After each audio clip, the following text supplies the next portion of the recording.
All right, welcome into Chicago Hockey Radio. Happy Monday morning, everybody.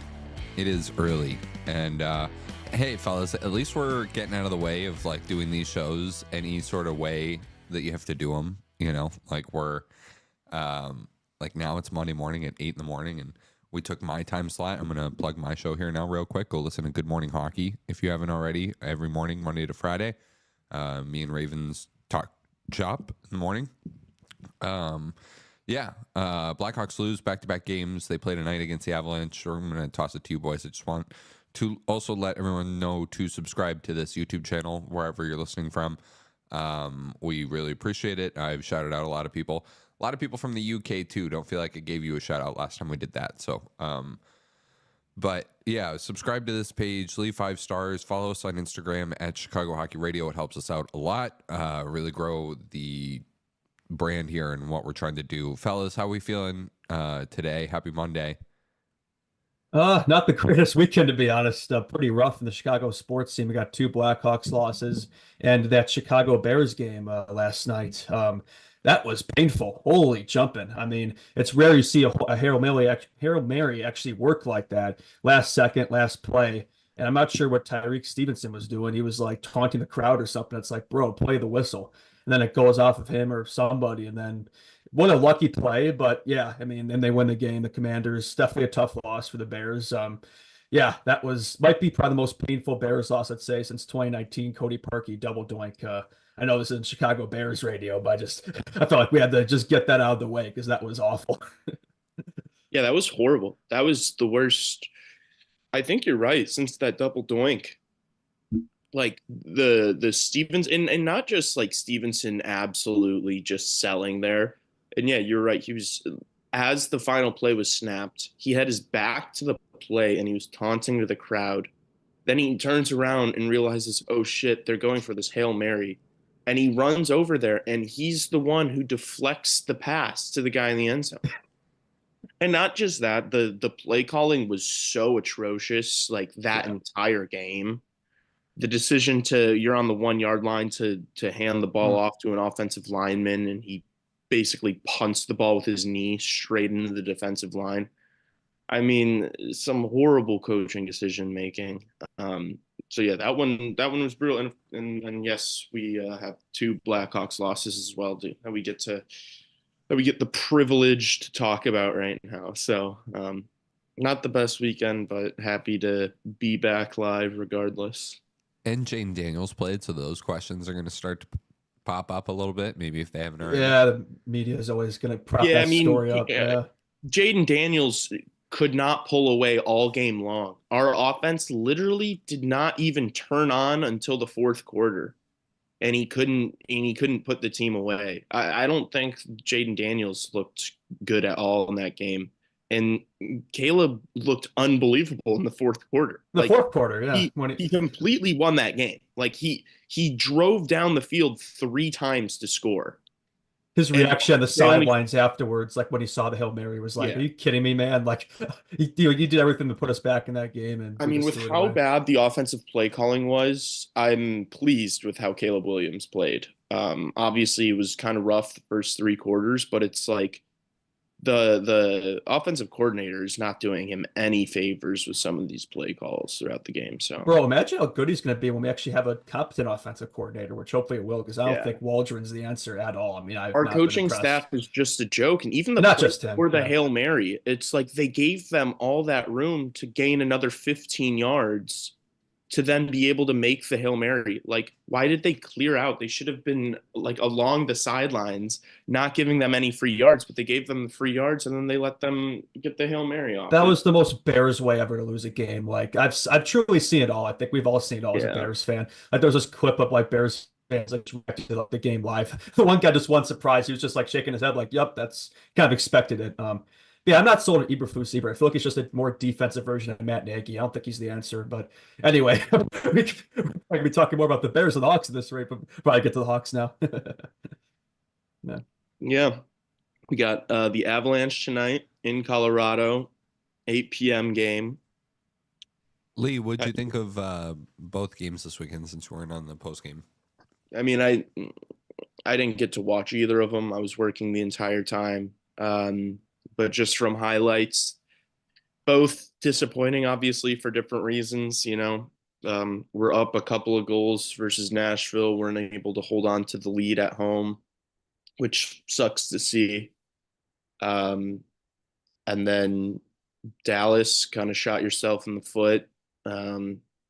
Got down to the 3-0 deficit and almost came back. It looked like they were going to tie it up with the Seth Jones shot from the point that got deflected by Nick Foligno. So I mean, yeah, that sucks, but you can't go down 3 goals to nothing against one of, if not the best team in the NHL. So yeah, disappointing. I'm not, sounding the alarm bells. Um, I think just back-to-back losses have me thinking like, all right, now what do we want from this season? Mm. Yeah, I mean, because we've already kind of dig ourselves in that early hole, right? 2-6-1. It's actually a worse start compared to last season when we were 3-6, which is kind of shocking. Because I'd say we've been playing a lot better and deserve more than 2 wins. But it's like, I hate to say it, but it's like in October, it's like you're already kind of thinking about the tank a little. Like, how can you not, right? I mean, it's already kind of the thought. Like, obviously, you want to be more competitive, which is showing that you want to win more games. But it's like when you're already this down, it's like you're already kind of in that thought process. Like, I'm watching the Sharks and they still have yet to win a game, and that pisses me off already. It's October. Like, we shouldn't even be thinking about that. It's kind of annoying that we have to, but I mean, it's something I think that's probably what you were bringing up there. And I mean, that's definitely something I'm thinking about right now. I don't know about you. Yeah, I'm the same way. It's a shame that I'm thinking about that this early, but it's the reality of the situation. And I don't even worry about it. Like, I know the idea coming into the season that was that you want to be more competitive, but it's like, I don't want to see them scramble to try to make moves now for the sake of this season. Like, if you're going to go make a move now, then yeah, it better be something completely related to the future, trying to get, as Tassos has brought up on past shows, kind of like a buy low situation where you're getting a guy at a good value. But other than that, it's like I'd rather just see them play these prospects and let the chips fall where they may. And if we finish poorly and we're in the bottom three again, and it's like whatever, we get a good draft pick again, and then go back to the drawing board. I don't want to see them scramble because we're like, oh, we why do we have to be good this year? Like, I understand you want progression, and you don't want Connor Bedard playing in hell, but it's like, other than that, why do you have to finish with 15 more points? Like, to say you did, I don't know. And I still think we will. Like, I think this team's played too well where it's like this bad luck is not going to continue forever. Like, they should have more than 2 wins. I think they will start to win more games. I'm not saying like this team will be better. Like, I'm not worried about us finishing, I don't know, 10, 15 points better, at least maybe more. And that would still put us in a bottom 5 situation. And so it's like we get that progression and we're still, in a good position to get a high draft pick. So I think either way we win. So I don't think it's really much of a concern. I think some Hawks fans are kind of overreacting and being a little short-sighted to the start of the season. I think we got to keep our minds focused, on the long term here in the future, which is still very bright. So, yeah, I think there's as you say, there's no reason to, I guess, panic. Yeah, I'm sure Tassos is going to stoke the flames here. I mean, did either of you listen to 32 Thoughts this morning? I did not know. So, did you, Justin? No, are they stoking up that 2C rumor again, or no? It was a quote from Bedard that they took, and it was kind of off the hop of the show. I don't know what mark I stopped listening, but it was I listened for that because somebody told me to. Well, okay. I mean, their podcast is 78 minutes, so I was like 30 minutes in. And they were talking, they had just spent about 5-10 minutes on Bedard. And basically this quote that he said that it's getting frustrating. They're 2-7. And I just, like, they were talking about, I mean, Elliot Friedman brought up Amari Stoudemire from the Raptors, who was traded or asked for a trade after winning Rookie of the Year. I'm not saying anything like that. I'm just saying that, and they weren't saying anything like that either. They were just saying that Connor Bedard has a really high drive to win, and that it's tough to stoke that drive in you, not just like stoking the fires of conversation here, but to stoke that drive of competition when you're down 3-0 at this, halfway point of every game, right? And they mentioned that, like, the rebuild thing is so nuanced and tricky because there is no right way to do it. You get all these players, you get all these picks, and yeah, you can be shooting a shot at the dartboard for 2025 for the draft too. But, you both have said that you don't really want to be in contention for Gavin McKenna in 2026. And we're not sure that all of these young prospects that we love talking about so much. I got a lot of sun coming in here behind me. Sorry, fellas. Yeah, all good. But we're not so sure that all of these guys are going to turn into NHL players. You know what I'm saying?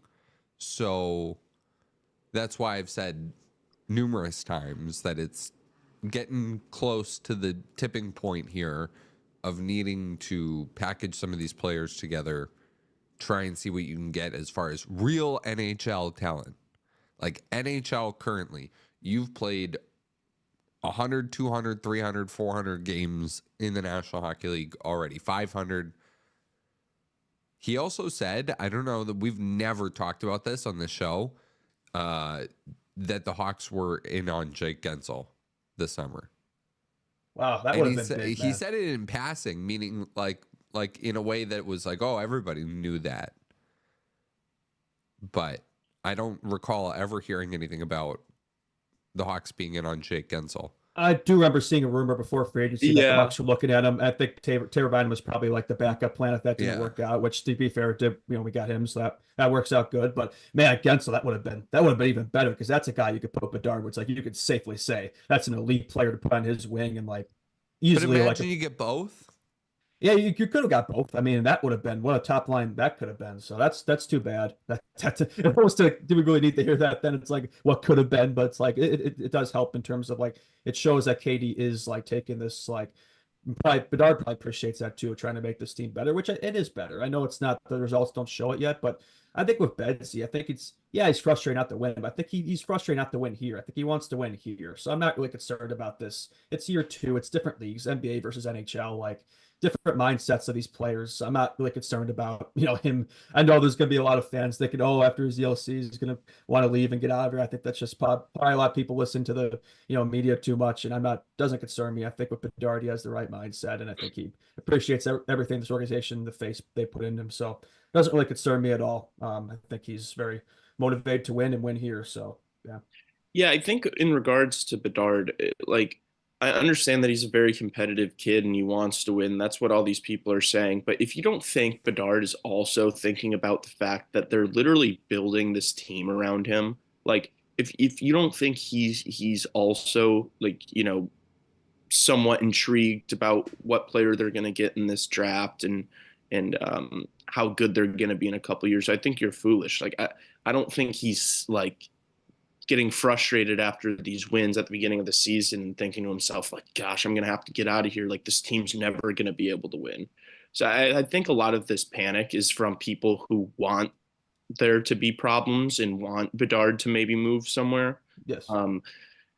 If you actually listen to anything he said, throughout the off season this year, last year, is that he likes the city, likes playing here. And so it's like, why do you think he's going to leave? Like they're going to throw everything at him when his ELC's up anyway. I'm so not it's saying like, he's going to leave. I'm not saying he's going to leave, but I just like, I look at the salary cap and the way that the cap has been spent on the team right now.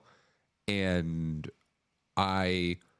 if you add up some of these really inflated cap hits for veteran players that bring in not maybe what is equal to their value right now on those deals, you have a lot of money. You probably have over $20 million, fellas, that you are spending on players that aren't really pushing the needle on winning right now. So why is it considered good GMing that you're spending $20 million right now Yeah. on something that isn't on players that aren't helping us win right now. Yeah, so the short answer to that is it's not. It's not good GMing, but there's still a potential for like this to work out and this plan to be successful. But yeah, right now it's not. The thing is you're gonna have to start seeing some of these prospects mix into the lineup, because if not, what else are you doing it for? Why do you have these veteran players, albeit just for the time being starting on this team? Like, obviously Pat Maroon and Craig Smith are not a long-term part of this team's future, but it's like the idea was that these guys were going to help bring along some of the young talent and keep this team competitive. And it's like you're 2-6-1 or 2-7, whatever. It's not working. You're going to have to do something else. And you don't want to go this entire season with a horrible record without any of these prospects playing and developing at the NHL level. You don't, because then that's a waste of a season. But Just they're the not funny doing thing that. is, They're not doing that. the funny thing is know. they bring along all these veterans to help bring along the young talent. But all the young talent's in Rockford. What young talent are we bringing along here? Well, Besides maybe Connor Bedard in the offense, like that's like it. And Lucas Reichel. I mean, I don't really understand. I feel like there's too much of a logjam there. They didn't need to make all these additions. I like the turbo one. That was good. I think that's like money you could say in there that's being well spent, right? It's not all of it's going to waste. And a lot of these are short-term deals that are going to come up the books and then the season anyway, so it's not going to be a problem. But I see what you're saying though. I think right now it doesn't really make a whole lot of sense. I think some of the roster construction you could question it, but no, I think it's a lot of money spent, and I like Chicago is still one of the few teams left remaining in the NHL that's run by a family and not a large corporation. The other thing here is it is a mix of all of these young guys playing in Rockford of they don't trust them to play at the NHL level. Yeah. They aren't good enough to play at the NHL level right now.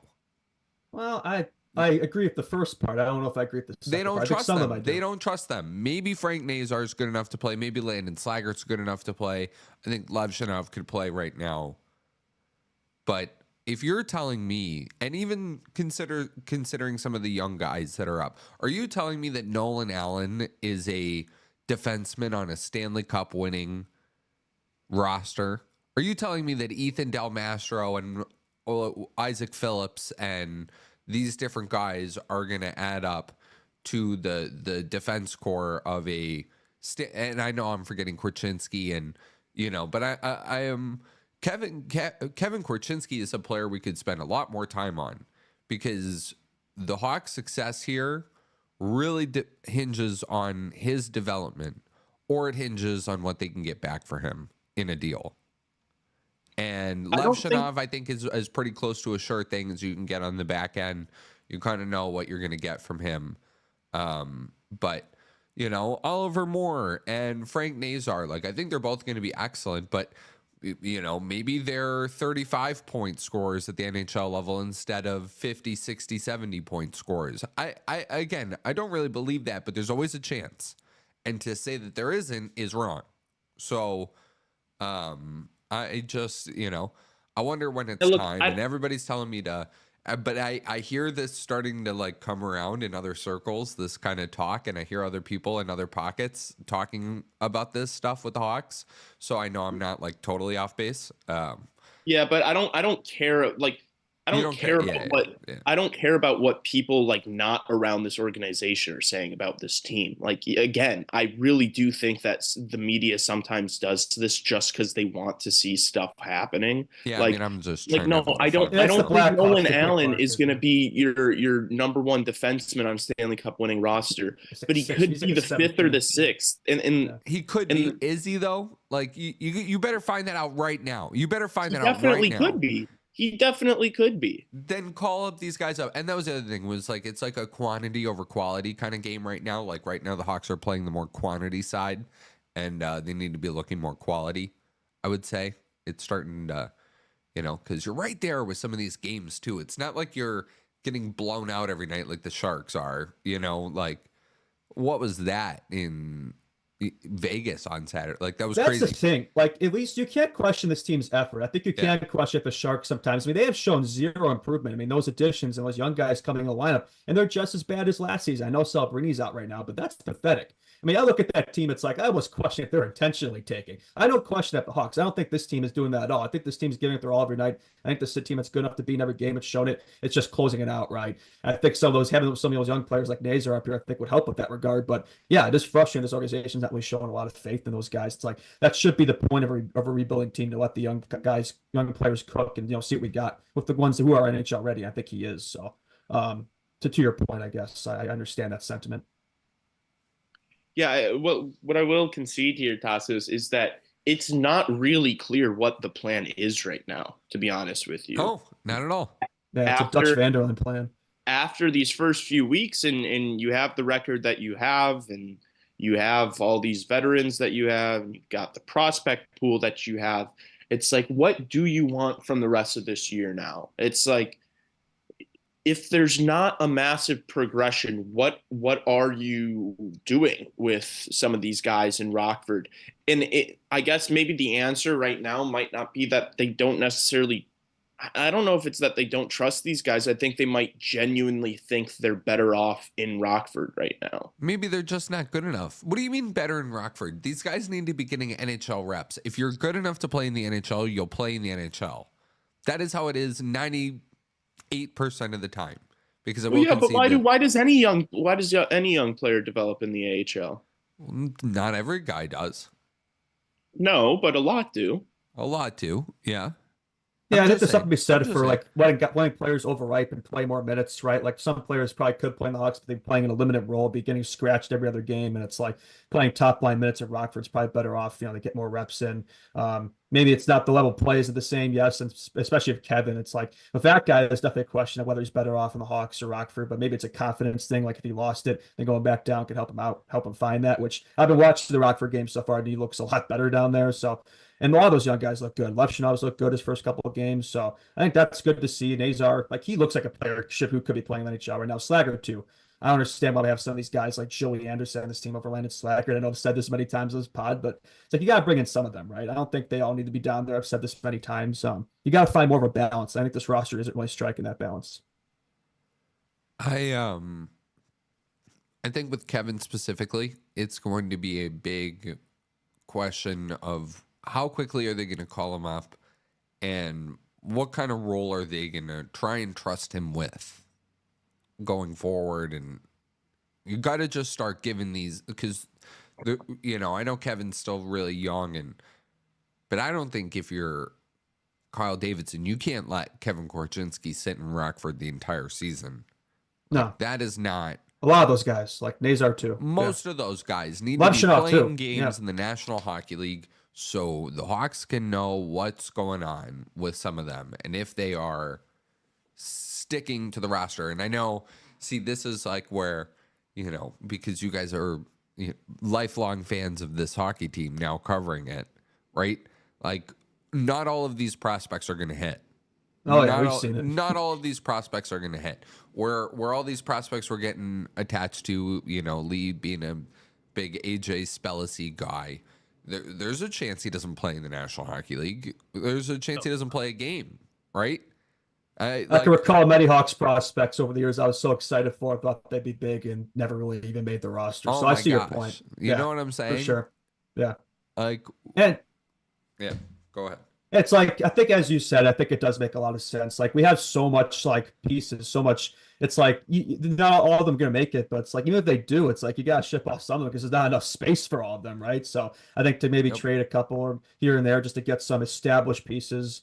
And the more I think about it, the more sense it makes. Again, I'm not sure if this is something we need to do this season, but I think next season maybe that's something you start thinking about. But I do see your point, I guess. Yeah. What do you got, Lee? Anything? Any thoughts? Nothing? I don't know if there's much more to say about the matter. It's like, you guys are wrong, maybe, and that the Hawks are making a big trade. The Hawks are bringing in Brady Tkachuk. I mean, I'd be, Well, I that'd mean, be yeah, that'd be sick. I don't see it happening because I don't think, not necessarily because I don't think it should, just because I don't think Kyle Davidson's gonna go against veer his, from his plan. yeah, veer from his Yeah. plan, and then we've already seen But that. we to don't know. start You this. said it. You said it. We don't know what the plan is. We don't know Well, what so the his plan is no, no, no, no, no. It's more about that I don't agree with it. The plan is clearly to have this NHL roster that you have now. I do the fingers because it's like I don't know how many of these guys are actually like making this team that competitive. But the idea was clearly to let these young players develop in Rockford and then have the team be more competitive with some of this veteran presence that you bring in over the offseason. That was clearly the plan. It's just not working. I think the So plan is to harvest mangoes in Tahiti. yeah, you got to ship some of these vets off. You got to package some of these vets off, in my opinion. Clear the contract space. Bring up the prospects. Trade the ones you believe in your heart. Like I'm sure they have prospects in their system that they look at them and they are like on one side that they look at these kids and they're like, that's an NHL player right now. You know, Frank Nazar, I doubt there are many people in the organization that look at his tape in Rockford and say, you know what, that's a career AHLer, right? I don't think that many people do that, but I'm sure there are prospects there too that their guys look at in Chicago and say, he's never playing in the NHL, right? Yeah, you kind of already get a sort of an idea, I guess, going off of that. The scouts are always evaluating not just the other players, but their own, and I'm sure they're having those talks all the time, discussions. So, I mean, you kind of already see it just watching the AHL games, like kind of like envisioning how they would fit in with this team and in the NHL. Some players definitely need to adjust their game a little because the AHL game is much different from the NHL game, that's for sure. Oh yeah. Yeah. All right. Well, I will let you guys think on that for Wednesday's show. But the Hawks are, I mean, that was like right off, you know, I thought it was like right off the hop, but it was more like 25, 30 minutes into their podcast this morning. So, which is a great listen, as anybody knows that probably tunes into this. But yeah, I just think it's cool. I think it's cool. Like, I think you guys should be embracing it more. I think you guys need to lighten up a little bit. And I know it's early in the morning, but if you're telling me if the Hawks don't make like a big swing, a part of you guys aren't going to get like really of course. excited. I mean, it depends on the player, depends on the return, you know, but like, no, of course I would. Go get your Sam Reinhart. Go get your Sam Bennett. Go get your Matthew Tkachuk. God forbid. Don't go actually get Matthew Tkachuk because I don't think you'll be able to do that, but I see your point. No, that's the thing is who is that? Right now, you got to find him. You got to find him, brother. Brady, I think, is not an unrealistic. I think if Ottawa, the trio of Ottawa, Buffalo, and Detroit, and we'll tee up the games here in a minute, but if they all miss the playoffs, which is a very real possibility, you could pluck Dylan Cousins off of Buffalo. You could pluck, name a player off Detroit and name a player off of Ottawa. I don't know. All those guys just signed deals, though. Who? Cousins, Dylan Cousins, what Lucas about like Jake Raymond, Brady Sanderson? Tkachuk. You know, like I know defensemen, but if you could package like a 3-for-1 to Ottawa of like prospects going the other way for Jake Sanderson, or like they traded I'd rather Jake for forward. for I think like we don't Nick need to make Jensen, trades dude. for defensemen. I think if it's a forward, like a top line winger or something, I'd be all for that because that's kind of what we're lacking right now. But defense, I think we're all set there. I don't think we need to be. But they're not though. Defense. You got TJ Brody, Alec Martinez, and Connor Murphy all playing. No, I mean like in the long term. That's not right now. But you're not though. You don't know if Korchinski is going to be like. You have no idea what he's going to be. Tassos, what's not the just point of Korchinski, drafting? though. What's the point of drafting all these guys just value? to not Value. It's all No. But Tassos, you have to see. You can't just give up on all of them because you haven't even seen if they're capable of doing it yet. So for me, no, I'd rather see them start play them. And if they're not competent and we don't think they're gonna be like true NHL defensemen, then yeah, then you start looking to package guys. But it's like we haven't even seen it yet. So why are we putting the panic button right now and being like, oh, we got to get rid of all these guys? It's like it's we not a don't. panic. It's just you're quickly losing it. It's 2-7. You know, like I don't think I am okay with it being another down year, getting a high draft pick and learning from our mistakes and not making the same kind of moves in this offseason, trying to get some higher end talent. It's a rebuild.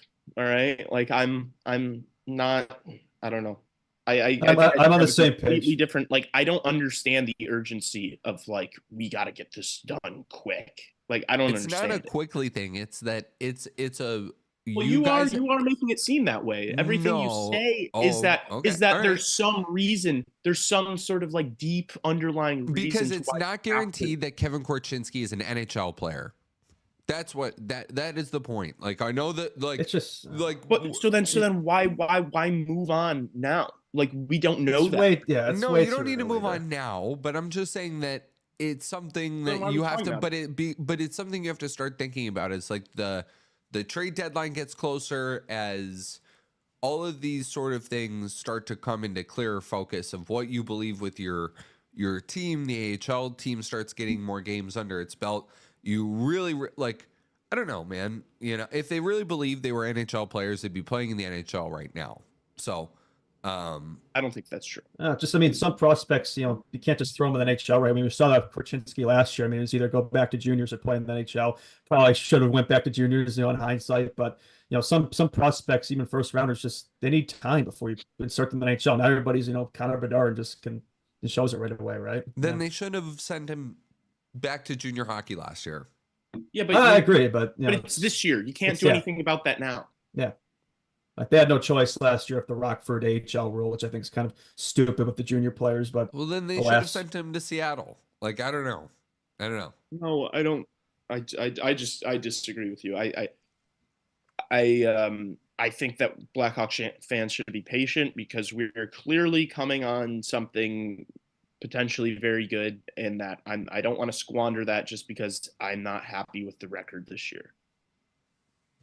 All right. Hawks play tonight. They play the Colorado Avalanche. No cleanup really from the games Friday, Saturday. I don't really have many thoughts either post those two games. But tonight they play the Avs, who seem to be turning it on lately. They picked up a couple big wins on the weekend. I just I want to know what you guys think about the Avs. I'm not, we've talked on this show a lot about them not having the depth maybe that they have had in recent years, and they're missing a lot of guys. And what do you guys believe about this? What you're going to get tonight?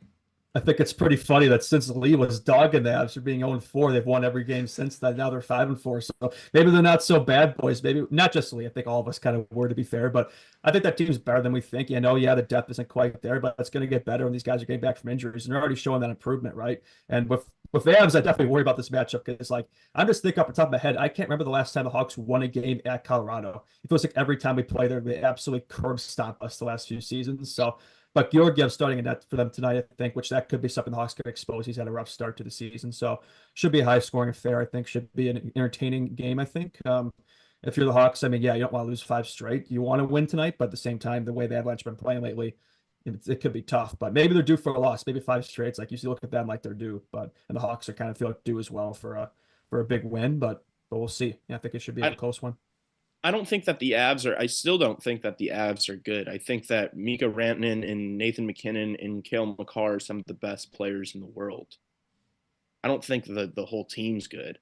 Cale Makar is on pace to win the Hart Trophy this year. Is he still leading the NHL in points?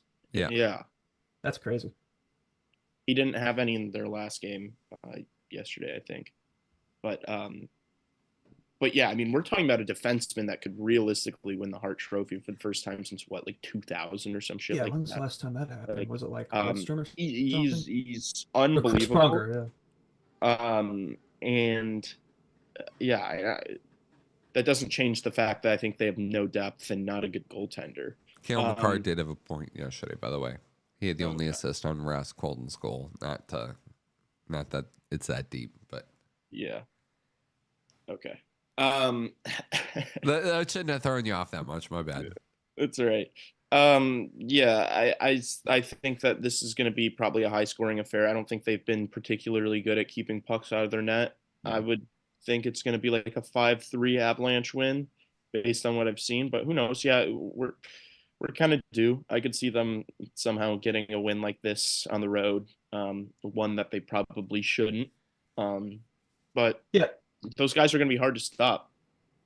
the vibes have been too depressing lately. My brain tells me we're going to lose this game, and my heart says, you know what, this team needs a win. So I say we win like 5-4. I think this game's going to go extra innings. It's a late affair, but I think it'll extend. I think 5-4 OT win for the Hawks. So, can I suggest something though? Maybe if we lose a couple more games, it'll force the general manager and the coach to kind of maybe do something, reevaluate kind of the roster. Maybe not necessarily make a big trade, but hey, call somebody up, like take some of these guys from Rockford and put them in the lineup. Yeah, so losing actually right now might not be a bad thing per se. Yeah, it definitely forces your mind, right? Do you care if you lose some of these guys on waivers, like the Craig Smiths and the Pat Maroons and Donato and also people be like, oh, they had to assist or something. Like, who cares? These guys aren't a part of this team's future. I'd rather see young guys playing this team who actually have a future here. Then it's like I could stand the results more, right? So a lot of players on this team, I could care less about if we lose them. But you could trade them for draft picks, is all I'm saying. That too, but it's like, even if you're losing them for nothing, I'd open up a spot for a Rockford player. I'd be all for that. I would not, because some of these guys, like, what are you going to get back for, I don't know, Pat Maroon? Like, somebody will trade for him, but probably a late pick. Like, who cares? Like, well, realistically, if we're trading these guys away for draft picks, we better be trading up. We better be using everything we can in this draft to trade up and get the highest possible picks. Because it's like you already have so many prospects. You already have so much draft capital. You can't have 100-person roster. Literally package everything for one pick. I don't care. Like, I think this draft should be like the last big haul, right? Like, I totally agree with you there. Like, this should be like, we're getting another, like, that last franchise cornerstone player, hopefully a winger or forward. And then it's like, okay, then it's like next year, okay, like we can really start thinking about taking that big step, making that, free agent signing or trade, whatever. But this year, it's like I really see it as like this is like the last year. Be patient one more time. I know it's hard for some fans to hear, but this is a process here. Year 3 of Davidson's 5-year plan, and I think it's going fine. Like, I'm not really concerned, to be honest. I'm pretty confident still. Seems like Peter Mrazek is going to start in goal again tonight. Looks like he's likely to go against Alexander Georgiev, who has been driving the struggle bus this year. Yeah. Well, yeah, that's interesting. I was wondering if I figured since they didn't start in the back-to-back, I figured they wouldn't start Comesso, and Soderblom's he's probably not even sick anymore, so he's probably gonna get sent back down anyway. So, but yeah, Mrazek, that's interesting that they're starting him again. He's had quite the workload lately. What is that? Last 4 games or something like that? He's gonna be playing now? Three games in 4 nights for him. So that's pretty. I'm surprised. I mean, I guess he did have rest yesterday, so fair enough. But yeah, I mean, the way he's been playing though lately. I think he had a great weekend and definitely deserved a win in there for the boys. I thought he gave us a chance both games, and I think hopefully today, just keep that form going and we can reward him for once. Any lineup changes? I mean, we'll talk about it in our NHL hour if anything comes out over the course of us. Yeah, that's the problem with doing this earlier. But if I were David Richardson, I would not. No morning skate. Yeah, I would not change the lineup. I thought that was the best lineup he iced in the game Saturday. It took a little while for it to come to fruition, but I thought the third period you started to see it really cook. And I think, that top line, keep Reichel up there. So I'm telling you, like you keep him up there and gives confidence going, like that's a line that could really produce. I think with Bedsy and Turbo, like that could be a good line. So no, I wouldn't change the lineup. I keep it pretty much the same. Maybe get Anthony Ciu in there and bump out one of those guys that we've mentioned, Donato, Maroon, Smith. No, just pick one. Mikhaev, who still doesn't have a point, by the way. Get him in there. Otherwise, defense, keep that the same. Maybe somebody else with Seth Yeah, that's I my think thoughts. I obviously didn't get to watch the game. Did Reichel play the entire game on the first line? Most of it. Yeah, most of it he was up there. And he looked good? I would say not as good compared to the other games, but I thought he started to look better towards the end. But it was a tough one. It's a back-to-back against the Stars. Like I think you can't really judge that line off of one game. So I think you gotta give him a few games up there, right? I hope Richardson doesn't overreact and like immediately put him back down because he had a tendency to do that last season where he gave him a look with Bedard for like 2 games, then put him back in the bottom 6. So hopefully he doesn't do that. Lee, anything else you want to see tonight in particular? No, not really. It's kind of just like it feels like a waiting game to see like, what's going to give. Like, is this team going to start winning, or are they going to start bringing in some Rockford talent? I don't think there's too much we can be, taken away from this, since it's going to be about what we've been seeing for the first 7-8 games. Last thing, actually, on the weekend, Saturday was such a scheduled loss. Like that was definitely a scheduled loss. About as scheduled loss as it gets. I know they did. I didn't see that clip until after the game, but yeah, whoever mentioned it, you were right. I think I think it was Leo mentioned it. Which I one? saw the clip. Seth Jones, and that puck was going in, man. And then Foligno, he didn't need to tip it, but rather than adjust his blade so the puck goes in the net, like you do in a tip, he just stops the puck in its tracks. It's like that's like if that's a play that sums up this Blackhawks season so far, I think just show that play. It sums it up. Yeah, that was definitely frustrating to see because then we could have tied up, and who knows? We get that big win against the Stars, and this is a whole different show. We're not even having a lot of these discussions, so but no, that's the way it goes sometimes. So yeah, we don't have any lineup. We don't have any starting goalie. I'm looking at daily faceoff for starting goalie, and also keeping an eye on Twitter, but I don't know if we'll get that there. All right, Lee's got to hit it soonish, so we're gonna take a quick break here, and then we'll be right back with NHL Hour, which might include a little bit of Blackhawks too, but more NHL Hour here. So keep it here, everybody.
There we go. Mic was off. Welcome back, NHL Hour, Chicago Hockey Radio. Justin Lynch, Lee Grossman, Tassos Kirkos, Raven Gasser. Welcome in. Make sure to hit that subscribe button. Follow us on Instagram at Chicago Hockey Radio. And leave a 5-star rating and a review. Leave a comment. We'd love to hear from you. We love all the DMs that we get. People telling us that they've been listening a while. people finding us different ways. I mean, it's honestly like I'm blown away by the amount of people that reach out and respond to us. It's pretty cool.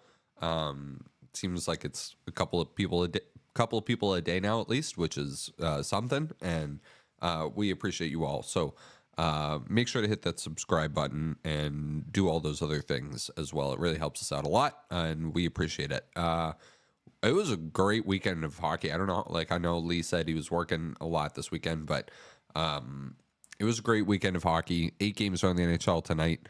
What did you guys think about the weekend? Did you guys have any big thoughts?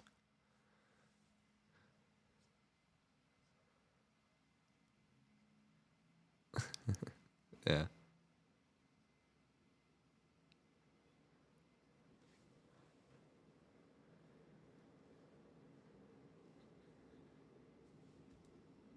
Over there in Philly. So yeah, it's good to see that. Good to see them finally get a win there because I know they have the same record as us, I believe, 2-6-1, tied for 31st. So yeah, battle of tank here. But yeah, no, that team's been pretty exciting. Yeah, just a lot of fun games. Bruins 4-3 OT win against the Leafs. I feel where have we seen that? I feel like we've seen that a few times. So Leafs still can't seem to solve the Bruins over there. Tails out his time, but yeah, no, pretty just exciting weekend overall. I watched that Oilers Red Wings game the other night. That was a tough one for the Wings, to lose that so early in overtime. But yeah, that team is definitely in a fight with the Senators and the Sabres at the moment. And how about the Sabres? They really seem to be turning the season around. I mean, after that slow start, now all of a sudden they're above 500 and or at 500, and they look like a pretty they look pretty in swing right now. I think ever since that Darlene practice little thing that happened, they seem like they're turning a corner right now from what I've noticed. Yeah. My favorite game of the weekend was that Panthers Islanders game. I mean, that was the quintessential, the perfect. Like, if you want to just see a small snapshot of who Matthew Tkachuk is, watch that game. That's why he's my favorite player in the world. They go down 3-0, then come storming back. He's being a total piece of shit. He's cross-checking Sorokin. He's getting it in, getting into the mix and scoring dirty goals. Like, yeah, that was a fun game. And also, I just hate the Islanders, so it was awesome to see them blow. It's funny you say that because I would say Matthew Tkachuk is my favorite player in the NHL. Was not affiliated with the Hawks in any way, not now and not past or anything. So he's just so fun to watch, so pesky. But he's talented, right? He's like a better version of Marchand. I feel like Hawks definitely could use a guy like that in the future. But no, he's so fun to watch. And that Panthers team, man, it's like they still look like the Panthers. I think they're definitely gonna be a team to that's gonna be hard to beat and hard to dethrone for sure. Yeah, and they've still been playing without Barkov, and it's like they're just so deep. And it's like even they kind of cycled the bottom of their roster a little bit this year, but it's like that system you got everything, so like the front office, you got the coaching staff, you got your star players, your core of the team. All those things are like so solid that it's like it just seems like it's so easy for guys to kind of just slide in there and quickly adapt and succeed. So yeah, they're unbelievable. But yeah, it was awesome to see him cross check a goalie and then score on the same play and just people lose their minds. But yeah, that was a fun one. I also really enjoyed watching that Vegas Sharks game. True Sharks fashion, just losing just the absolute most convincing way possible. Where is Macklin Celebrini? Where is this guy? I'm starting to think he's not actually injured. The Sharks are just holding him out for the tank and just telling him, hey, go take a vacation to Tahiti this summer and we'll get you that top round, that first round pick again and get you help next year. Where is this guy? I feel like is he still week to week or what? I don't know what's going on over there, but that's pretty interesting.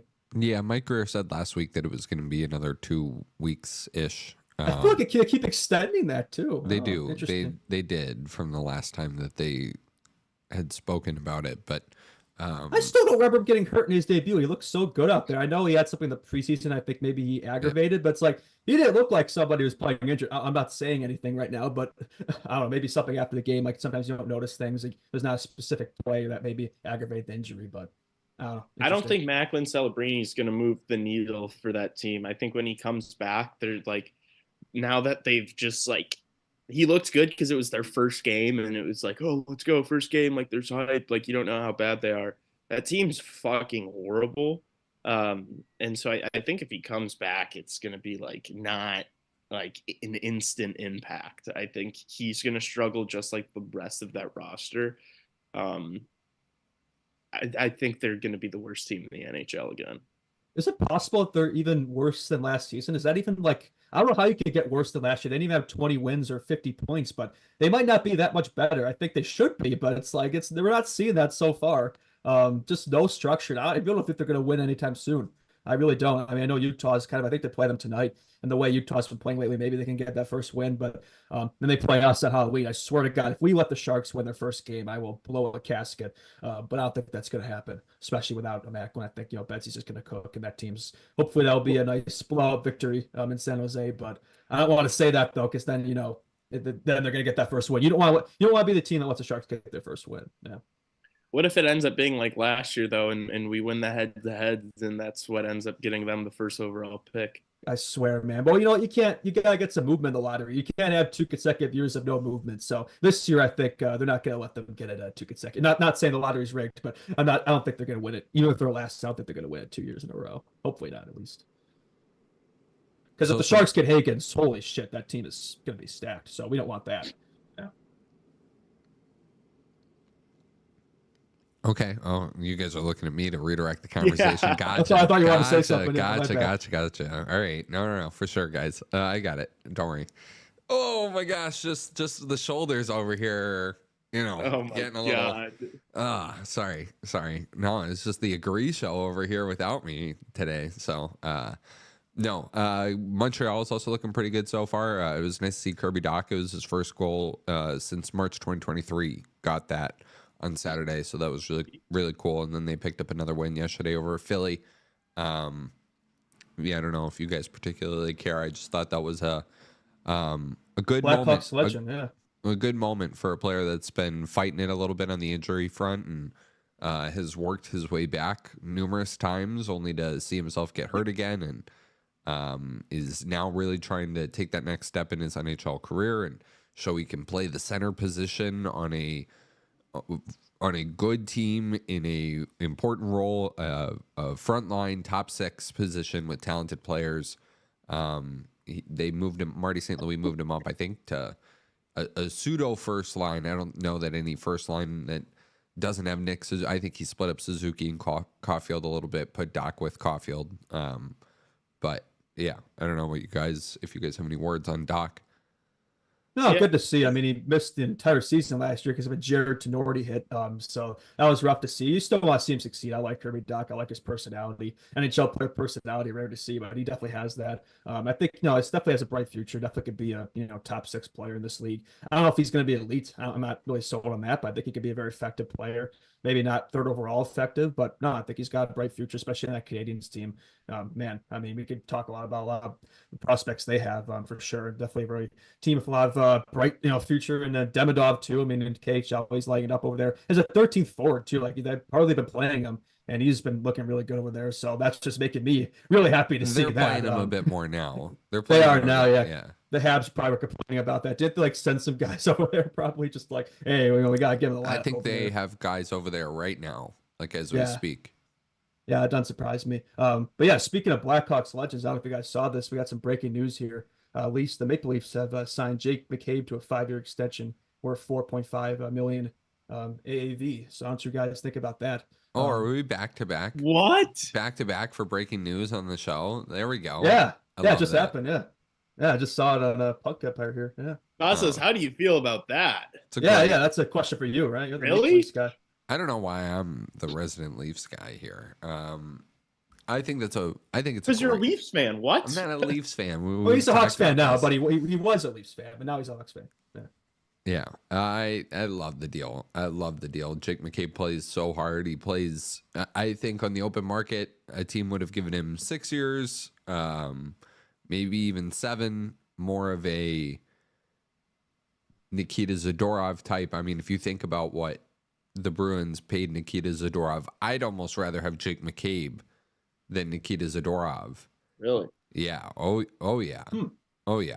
2 very different defensemen. Zadorov brings that physicality, but McCabe's just so strong defensively. McCabe is very solid. very Very physical though too. Oh, he is. Sorry, yeah, you're right. But Zadorov's just like he takes that to another level. But McCabe, the shot blocking, and just doesn't really make a lot of mistakes back there. Just I remember the Hawks, he was like just this kind of staple back there. And some Hawks teams that were really poor defensively, he was kind of one of the few standouts. So yeah, no, I think for the Leafs, that's a good move. I also think Yeah. playing on a good team has shaped Helps. him. Yeah. Shaped him Yeah. into an even better defenseman than when he was when they first got him. Like his game has just grown a lot. Dude, he throws a hit like once every 3, 4, 5 games where he like really catches somebody. It's a big one. Yeah, almost a Cromwell like hit. Yeah. Yeah. Like he crunches guys. Yeah, you're right. I don't know what I was on there. It's the morning. I'm tired, but yeah, you're right. McCabe is definitely very physical too. Yeah. That's a great deal. Yeah. That's a great deal. And so his current deal is 4, but I think his cap hit, because it's being retained by 2 teams, is like 1.125 or something right now with the Maple I Leafs. imagine we're one of those teams. Well, yeah. Yeah. Obviously. Yeah. So the earlier question, I think I asked last week of if the Hawks have any retained contract slots. I think they have at least one with that Jake McCabe contract. There's definitely another one. I can't remember who is it though. I couldn't tell you who it is off the top of my head, but I know there's another one. Too bad that cap doesn't exist anymore, but there's that other site. Yeah. The Philadelphia Flyers also calling up goalie Alexei Kolosov. Him playing the other day, or he played yesterday against the Habs. What do you guys? I mean, this player has a clause in his contract that basically said if he wasn't in the NHL by a certain date that he could go back over to Russia, and he was one of the players that he wasn't at training camp when it started, and then eventually he came over, and then he was sent down to the American Hockey League, and now he's been called up. And the Flyers have been really good between Michkov and Fedotov and Kolosov. They've been good at being able to pull these Russian players out of Russia in recent years. Danny Briere is honestly, like, if I've been thinking about it, like between Danny Briere and Keith Jones, and watching how the Flyers have been doing things the last few years since those two got there. If I was starting a GM, I don't know that I wouldn't have that combo, GM president combo, Briere and Jones running my operation. They definitely seem to be riding the ship over there and turning that franchise around just the last couple of years. Like it's night and day compared to where it was, where they had no hope and no future. They sent Luchenko back to juniors too, if I'm not mistaken. Yeah. So that makes Connor Bedard the second youngest player in the league, which is kind of shocking. He's still the second youngest, and Celebrini the youngest. But I thought that was kind of interesting tidbit. Yeah. I don't know. I like the Flyers a lot. I like what they're heading in, like the direction of, they're trying to do like the new era of orange, I think they're calling it. And it's Michkov's a good player, man. I mean, like he's a good hockey player. Yeah, he's so fun to watch. I think that rivalry of Bedsy's gonna be so fun. Like Crosby Ovechkin 2.0. They don't play enough, sadly. Yeah, that's the thing. Well, we can always see him in the Cup final, together. That'd be kind of fun. But yeah, 9 points in 9 games, same as Bedsy. So yeah, he's really strong there. I know a lot of people were freaking out, like when Cutter Gauthier leaving, like, oh, he's going to play with. But I think he's got guys in that system, that he could definitely pair him with, and that could be, he definitely has some talent around him, and yeah, I think he's going to be so fun to watch for sure. That whole team at this bright future for sure. So 8 games are in the NHL tonight. We talked about the Maple Leafs already. They will take on the Winnipeg Jets, who are still a perfect 8-0-0 on the season, which Lee would say means nothing and that they're terrible and going to miss the playoffs. That is a story, though. How about that? I mean, a lot of people had the Jets falling off this year, and they've looked. I mean, they're the best team in the league right now. I mean, in terms of record, they're the last undefeated team, as you say. And yeah, they don't look like they're going to lose anytime soon. Just the way that they've looked, but maybe they're due. Maybe the Leafs can hand them that first loss, but that should be an interesting matchup for sure. That was a good game Saturday. Yeah. That was a good game Saturday. Jets Flames, like that was a Saturday night hockey game. Between that and what was the other game? I'm blanking now that I'm forgetting. It was the Saturday. It was the other Canadian team game. Oh, the Canucks and Pittsburgh game. That was an awesome game. Oh yeah, that was fun. That was an awesome game. Yeah. That was fun. Yeah, I mean the empty net goal ending up being the game winning goal. That always That was or no, that was the Ottawa Colorado game. I'm sorry. Yeah, yeah, I'm you don't sorry. see that very often. But yes, the Vancouver Pittsburgh game was an awesome one too. You had Archdeep Baines getting his first NHL goal in that one. But yeah, Calgary will also play the Vegas Golden Knights tonight. Lee, what do you think about? I'm not going to ask you one more time what you think about the Calgary Flames, because we all know what you think about the Calgary Flames. Vegas, though. Yeah, I mean, I think Vegas is sorry, I was distracted, just kind of laughing, thinking about the fact that you have two 6-1 teams, or you have two 6-1 teams in the Chicago Blackhawks and the Philadelphia Flyers. One has, in Tassos's opinion, the best general manager in the league, and then Kyle Davidson on our side. I guess I'm confused. Like, I feel like they're kind of in the exact same spot we are. I think Tassos just wanted to have an alternate opinion and get some discussion going. I think that's so we're not just all agreeing with each other. Well, right? that and you know what I like about Briere and Jones is they're trying things. They're they have these wild. Fedotov is 27 years old and he's a wild card and he's a high risk wild card. They're playing more of the young players, which we should be doing. He's not a high risk. He's a high reward wild card for them.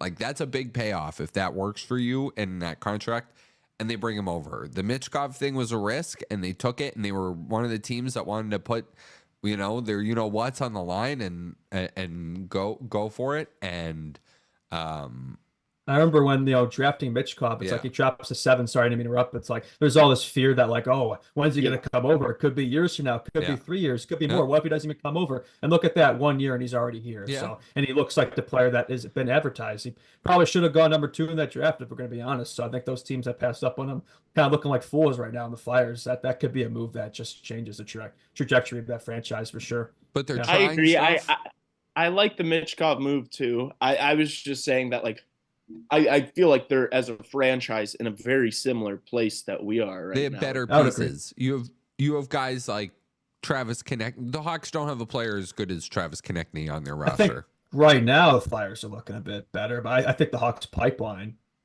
gives us the edge, I think, in the long term. Yeah, but I'm just saying, like Cam York, the difference between the Flyers too and the Hawks is like Cam York is an NHL player. Yeah, but they're 2 6-1. Well, they have some things they got to figure out, I would say. I didn't want to just agree with you. This isn't the agree with you show. Oh my gosh. Well, I mean, you want to talk about the Flyers? I think like Jamie Drysdale needs to like take some steps here. Yeah, where's he been? Somebody does need to stop a puck, whether it's Fedotov or Sam Emerson or Alexei Kolosov, whoever decides to take the net needs to take it there. Yeah, that goaltending situation of Philly is not looking too hot right now. I wonder what could have possibly caused that. Anyway, that's something they got to figure out over there. Yeah.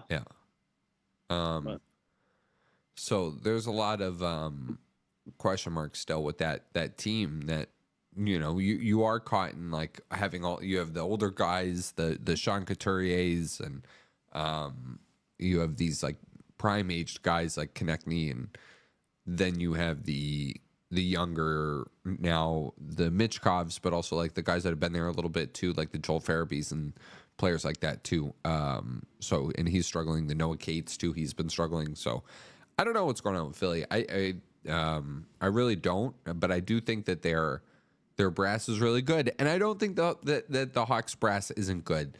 The difference is, like I said, is NHL players. That's the difference between the two situations for me. Is Philly has NHL players. The Hawks don't. I think you saw Kyle Davidson try to do that this offseason, bring in guys like Teravainen and Bertuzzi, though. But that's 2 guys, and one of them is super, super hot and cold.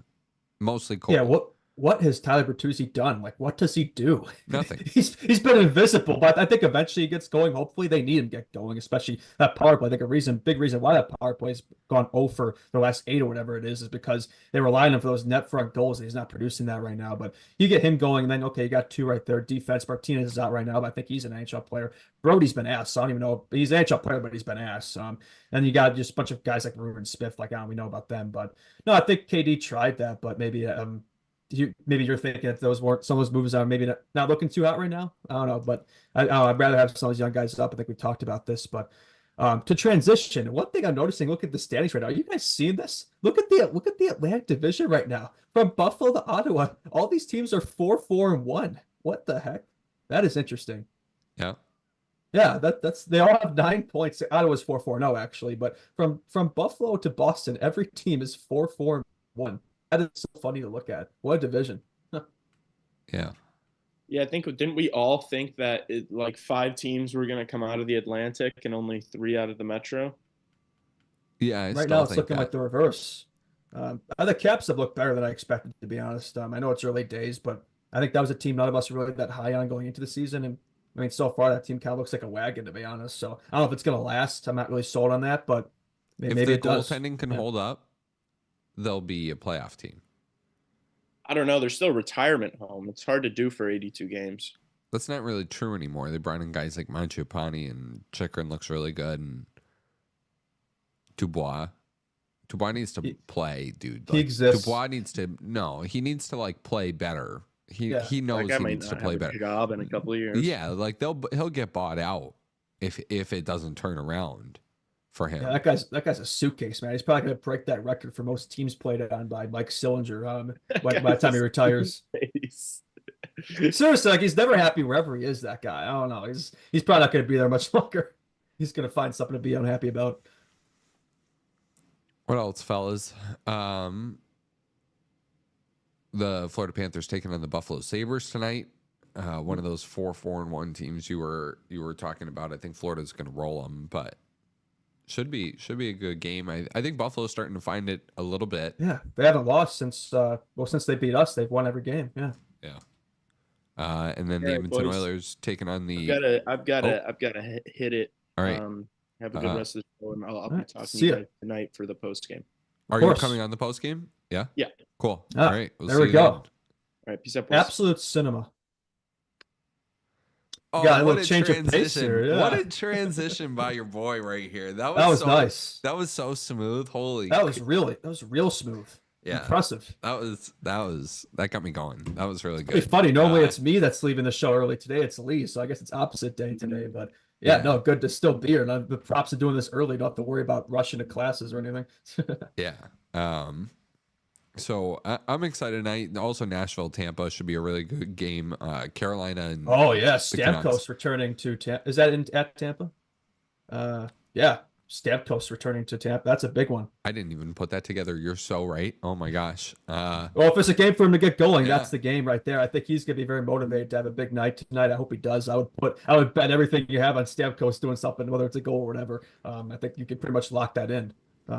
They got a big overtime win on the weekend too. You saw that goal by Jonathan Marchessault to win it. The toe drag around the guy and that was a beauty. But yeah, that Preds team's finally started to get going since they beat us. You know, like they seem like teams that beat us, they start to get going, and then they haven't lost since then. So, but yeah, it's literally reverse. Preds are 3-5, the Lightning are 5-3. That's kind of interesting. But no, if they can win, that's a big game for them. And all of a sudden, boom, like you're back in it, right? So, Preds, good to see that for them. And yeah, Lightning, we'll see. I mean, I think they've been better than I expected so far to start the season, but they're 5-3, so it's not that much better. But yeah, I think that's probably the game of the night. Actually, I'm looking at it right now. Yeah. It could be. It very well could be. I don't know. I'm also pegging the Hurricanes and the Canucks. The Canucks, I don't know what it is about them, but Saturday night got me feeling some kind of way about that Canucks team. Just the jerseys, the Elias Pettersson sniping one. Yeah, about time he did something. Oh my gosh. I mean, it just looked like such a big relief off of a guy that doesn't really show a crazy ton of emotion to begin with. You could just sense that it was like, oh my gosh, like I can't believe that it took me this long to get here, but thank God I did. A lot of those Scandinavian players are like that. They're just so stoic, right? Like they just go about their business and no flash. They just all business on the ice. Yeah, that's funny. Yeah. So I just the jerseys, the goal horn, the goal song, like it's don't you the Breakfast Club about me, dude. It's a that's a great song. Yeah, no, it is. I gotta watch Breakfast Club now. I love that movie. Yeah, facts. But for a goal horn, excellent. Or for a goal song, it's excellent. So I get the vibes, and Kevin Lankinen is playing really well for them right now. And Yeah, you Blackhawks legend. You wonder how long something like that is going to last, obviously. And Yeah. you know, you can't really sustain that stretch of play if you're him. Apparently, I've seen a lot of what's his name, Steve Valiquette, and his website, former NHL goaltender Steve Valiquette, and his website ClearSight Analytics. I've heard people who study those analytics say that Kevin Lankinen has been a guy who the numbers have been showing over the last little bit of time that this is a guy who has a lot more to show at the NHL level, which I was surprised about. But I mean, he's showing it now in Vancouver a little bit. Yeah, I could always see the potential at the Blackhawks, right? Like when he started off, like that bubble season, he was strong. I mean, that Hawks team, like nobody had expectations from that season, and the Hawks got to a really good start that year. But then it kind of came undone as he was a starter for the season, and as a starter, like it started off great, but with him, it doesn't always work out, right? He might be more of a fringe guy if he's a long-term starter, but I feel like he's always had more potential. His second season was kind of rough.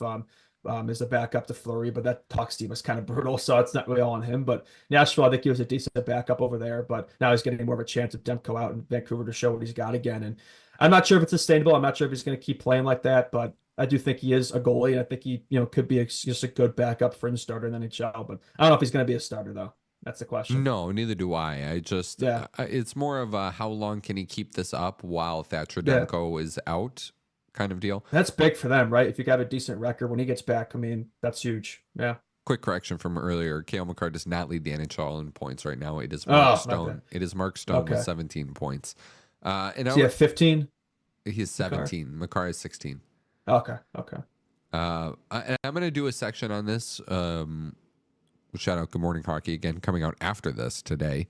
But I'm going to do a section of good this afternoon on my hockey. show. Yeah, good afternoon. No, it'll still be the morning here. So I'm going to do a section about this on my show today, but the leaderboard for goal scorers in the NHL today, as of this morning, do you know who leads the NHL in goals right now?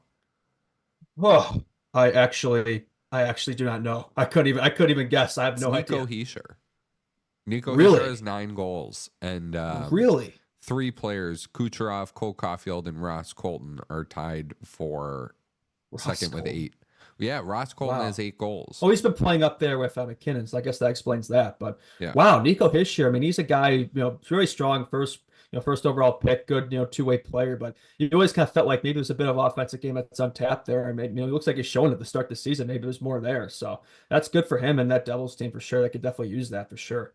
Wow, I would not have guessed that. And Mark Stone leading the NHL points, I would not have guessed that either. Amazing what he can do when he's not an LTIR, for the season. So good for him. Hopefully he stays there, for the season, and Vegas doesn't go back there, around playoff time to get that, draft, trade deadline, draft pick, anyway. The Hischier thing is interesting for me because Jack Hughes has had a bit of a slow start to the year, and he seems to be picking it up a bit more now, but if Nico Hischier is going like that, if your captain is going like that, then you have these other big boys like Jesper Bratt, who's been consistently so good, probably one of the consistently best players in the NHL over the last 5 years. Underrated, that guy. Nobody really talks about that much, and he just goes about his business. He works really well with Hischier and Hughes. Yeah. And you've got guys like Timo Meier, and you need Dougie Hamilton to play really well in his return from injury. And if your captain is going like that, then you have to be going as well. And I love everything about how Nico Hischier plays the game. So I think it's pretty cool. And then there's a lot of other guys, but I'm going to do the full thing on my show today. But because there's a lot of guys dotted down the list that are fun names, that guys like Casey Middlestat and Stefan Nason and stuff like that I wanted to touch on a little, that I will be touching on a little bit more later. But I did want to play a game with you and Lee, but I forgot to do it. Ooh, a game. Oh, interesting. What's the game? Yeah, well, I mean, I don't know. I was going to try and make it into a game. I didn't really know how to make it into a game. It was going to be, so we have been listened to in 40 of the 50 states this month. So name the 10 states we haven't been listening Yeah, to? I was gonna have you name the 10 states we haven't. Hawaii. That is one of them. Let's I'll give see. you 3 strikes. New Mexico. New Mexico is one of them. That is 2. Oh. Wyoming.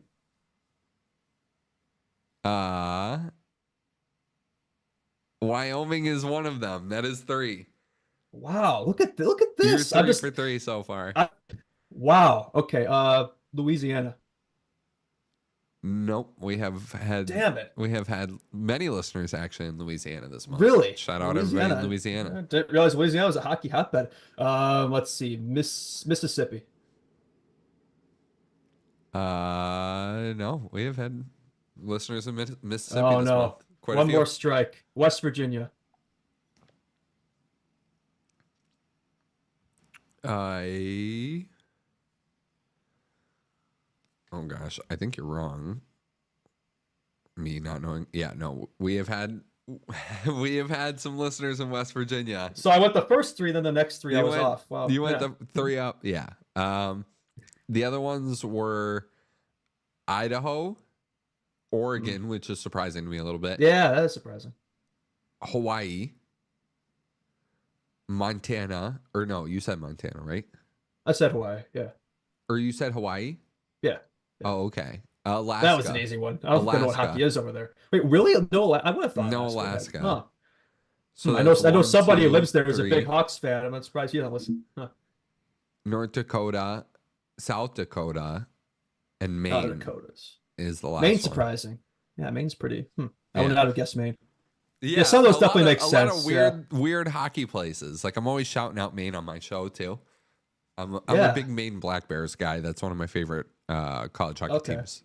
Nice. Love the brand. 40 states though. That's pretty strong. That's pretty good. We'll have to get that to 50, but no, that's this pretty month. good. Yeah, that was just this month too. And that's just a start, right? Yeah. I'm sure even in the last when we were doing shows in September.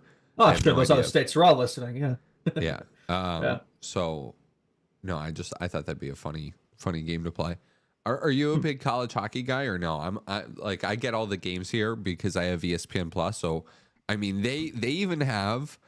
There's club hockey on ESPN. They have Liberty University, who is an ACHA Division I school, and they put their games on ESPN Plus.